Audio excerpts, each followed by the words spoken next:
Hi, I'm Laurie, Getaway Trek Leader. I want to talk to you about hydration on the trail. This is one of the things that is super important.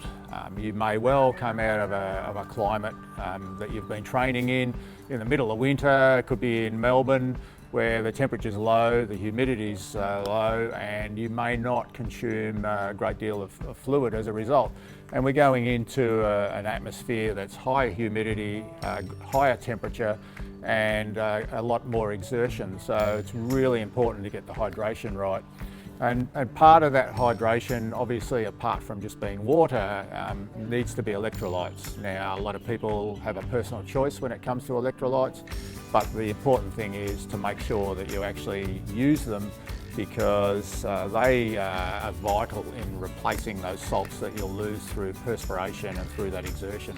And it's a study has shown that even a 2% reduction in hydration can lead to impaired mental and physical performance. So it's really important to get that hydration right. It varies a little bit, but people will consume around 3 to 5 litres a day, and that sounds like a lot, and it pretty much is, given where you're coming from, but you'll certainly require that amount.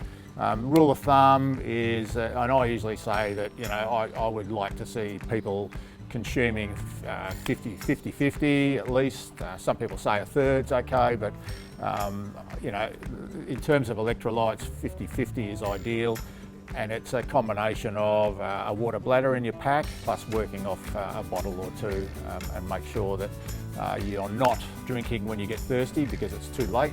You actually manage it, time and distance and consumption of a volume. The water is drawn from lots of streams that are across the track. Our boys are very adept in knowing which ones to draw the water from, as opposed to some that may have a village upstream, so we avoid those. But the water is crystal clear, beautiful water, and the boys will know where to draw that from, and they are at regular enough intervals so that you will not run dry. In terms of water purification, there's a couple of options. The simple, I guess the convenient one is by way of purification tablets, where 1 tablet per litre or 1 in a 750ml bottle is used. The other method is an ultraviolet pen, more effective in terms of the bacteria. However, it does take a little longer and could be a little less convenient when you're trying to keep moving. So there's a couple of options there for water